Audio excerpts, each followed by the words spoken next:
गुजरात के राजकोट के टीआरपी अग्निकांड के बाद एक बार फिर गुजरात की आर्थिक राजधानी सूरत के पॉश इलाके सिटी लाइट के पूजा अभिषेक के चौथे मंजिले पर लगी भीषण आग से 2 मासूम महिलाओं की जान जा चुकी थी। घटनास्थल पर पहुंची फायर विभाग की टीम ने मशक्कत के बाद 2 महिलाओं को रेस्क्यू करके से बाहर निकाला गया था, जबकि 2 जो महिलाएं थी जो स्पा में मौजूद थी वो धुएं की वजह से, सफोकेशन की वजह से उनकी मौत हो चुकी थी। पुलिस इस पूरे मामले को लेकर तहकीकात कर रही थी। कल जोन 4 डीसीपी विजय गुर्जर ने एक प्रेस कॉन्फ्रेंस करते हुए एक बड़ी जानकारी पत्रकारों को दी। दरअसल इस पूरे मामले में जिस तरह से पुलिस ने इन्वेस्टिगेट किया और एफएसएल की जो टीम थी वो वाकई वारदात पर पहुंची थी और सूरत महानगर पालिका शहरी विकास हो या फिर डीजीवीसीएल के जो अधिकारी हैं वो तमाम जो है स्थल का जो है विजिट किया था और उसके बाद जो है अब रिपोर्ट जो है पुलिस को ये सौंपेंगी। लेकिन सूरत पुलिस यानी कि उमरा पुलिस की जो टीम है वो तहकीकात करने के बाद जो है कल मामला दर्ज किया गया था और मामला दर्ज करने के बाद जो है जो जिम का ओनर है उन दोनों को गिरफ्तार कर लिया, जबकि स्पा सेंटर चलाने वाला एक और जो मुख्य आरोपी है उसको गिरफ्तार करना बाकी है। हालांकि जिस तरह से ये पूरी वारदात जो है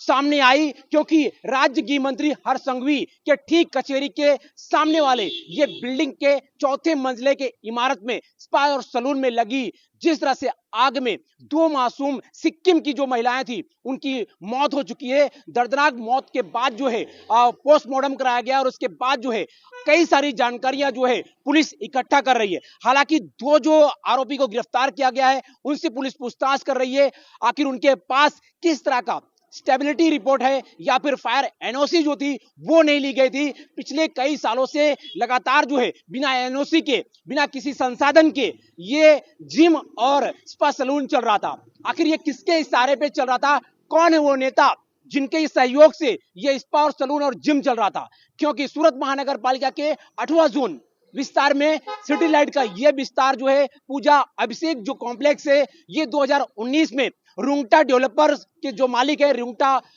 अनिल भाई उनके नाम पर यह रजिस्टर किया गया था, बेच दिया गया था। लेकिन 5 साल का जो एग्रीमेंट था उसकी वजह से जो है जिम का जो ओनर है वो चला रहा था, क्योंकि समय पूरा नहीं हुआ था इसीलिए हैंडओवर जो है अनिल रोंगटा को नहीं दिया गया था। हालांकि नाम जो है उनके ऊपर चल रहा था। पुलिस उस दिशा में तहकीकात कर रही है। सूरत के वराछा में जिस तरह से अग्निकांड हुआ, राजकोट में टीआरपी गेम में जिस तरह से अग्निकांड हुआ, तमाम में जो जिस तरह से मौतें हुई थी उसको लेकर राज्य सरकार ने कई जो है कानून में बदलाव किया गया। लेकिन सूरत महानगर पालिका के जो है अधिकारी हो, शहरी विकास जो अधिकारी हो या फिर फायर विभाग की जो टीम है उनको किसी प्रकार का जो अभी तक फर्क नहीं पड़ा है, क्योंकि एनओसी ना होने के बावजूद भी ये जिम और सलून जो है बेधड़क चल रहा था और फायर के विभाग के जो अधिकारी हैं वो बिंदास जो है कुर्सी तोड़ते नजर आ रहे थे। देखना होगा इस पूरे मामले को लेकर राज्य सरकार और राज्य गृह मंत्री, सूरत सीपी, सूरत म्युनिसिपल कमिश्नर और कलेक्टर इस पूरे मामले को लेकर क्या कुछ तहकीकात करने का आदेश जारी करते हैं, इसमें क्या कुछ नया मोड़ आता है ये तब तक देखने वाली बात होगी। सूरत से कैमरामैन सागर के साथ राजेश विश्वकर्मा, ब्यूरो रिपोर्ट सूरत। सूरत सिटी के सिटी लाइट एरिया में शिव पूजा शॉपिंग सेंटर है, उसके 3rd फ्लोर में कल शाम को आग लगी थी। उस बनाव में सिक्किम की रहने वाली 2 महिलाओं की डेथ हो गई थी और 3rd फ्लोर पे जिम 11 के नाम से एक जिम है वो वहाँ पे जिम चल रहा था और उस जिम के अंदर एक ALF सैलून एंड वेलनेस भी चल रहा था। उस समय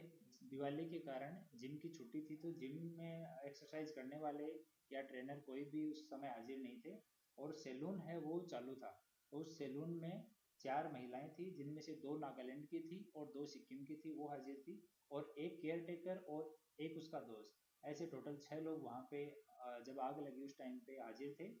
और आग लगने के बाद में जो केयर टेकर है उसको सबसे पहले आग का पता लगा तो उसने जोर से शोर मचाया तो केयर टेकर, उसका दोस्त और 2 महिलाएं जो नागालैंड से बिलोंग करती है वो भाग गए और ऊपर 2 महिलाएं और थी उनको भी इन्फॉर्म किया गया पर वो उसमें से निकल नहीं पाई और उन दोनों को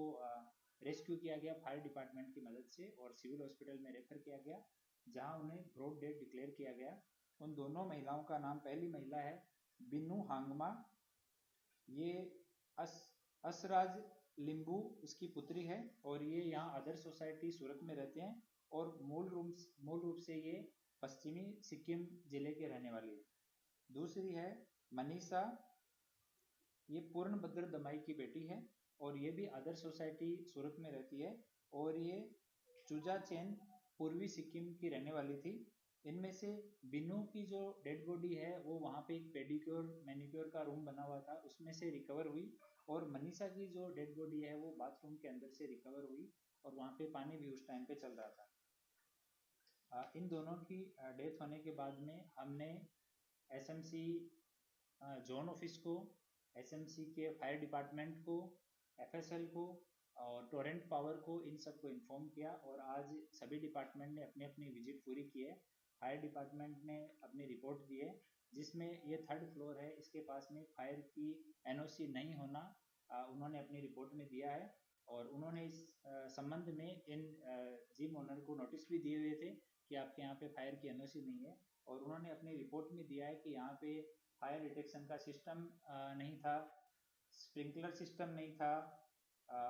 सेफ्टी के साइनेजेस हैं वो भी नहीं थे, इमरजेंसी एग्जिट है वो भी व्यवस्थित नहीं था, इस वजह से इनको एनओसी नहीं दी हुई थी और बिना फायर की एनओसी के ये जिम और ये स्पा जो है वो यहाँ पे चल रहा था।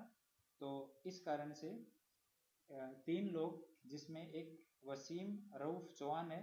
ये उदना दरवाजा सूरत का रहने वाला है और दूसरा इसका पार्टनर है शाहनवाज हारून मिस्त्री। ये दोनों जो जिम 11 है उसके दोनों ओनर हैं और दोनों पार्टनर हैं। शाहनवाज जो है वहाँ पे ये एक्टिवली जिम मैनेजर का भी साथ में काम करता है और वसीम जो है वो लीगल मैटर देखता है, जिम में कभी कभी आता है और अपने पिता के साथ ही कंस्ट्रक्शन का काम भी करता है। तो इन दोनों के खिलाफ में और एक आदमी जो ऊपर जो सैलून बना हुआ है उसका ओनर है दिलशाद खान सलीम खान, ये अडाजन का रहने वाला है और मूल रूप से ये यमुनानगर हरियाणा का रहने वाला है। तो इन तीनों व्यक्तियों के खिलाफ बीएनएस की कलम 105, 110 और 54 के तहत एफआईआर रजिस्टर की गई है और इनमें से शाहनवाज हारून मिस्त्री और दिलशाद खान सलीम खान, इन दोनों को अभी डिटेन किया गया है और वसीम अभी उसका फ़ोन ऑफ आ रहा है तो हम लोग उसको पकड़ने के लिए ट्राई कर रहे हैं, हमारी टीम उसके पीछे लगी हुई है और आगे का इन्वेस्टिगेशन जो है वो चालू है। अभी एफएसएल से और फाइनल पोस्टमार्टम की रिपोर्ट, ये सब रिपोर्ट आना बाकी है। एसएमसी की तरफ से भी, जोन ऑफिस की तरफ से भी रिपोर्ट आना बाकी है। वो रिपोर्ट्स आने के बाद में और पूछताछ करने के बाद में आगे का इन्वेस्टिगेशन चालू रहेगा और जो जिनकी डेथ हो गई मृतका है उनमें से जो बिन्नू है उसका जॉब पे दूसरा ही दिन था, एक ही दिन उसने पहले काम किया था और जो मनीषा है वो 15 दिन पहले ही उसने ये सैलून ज्वाइन किया था। पहले वो 5-6 महीने पिछले साल काम करके गई थी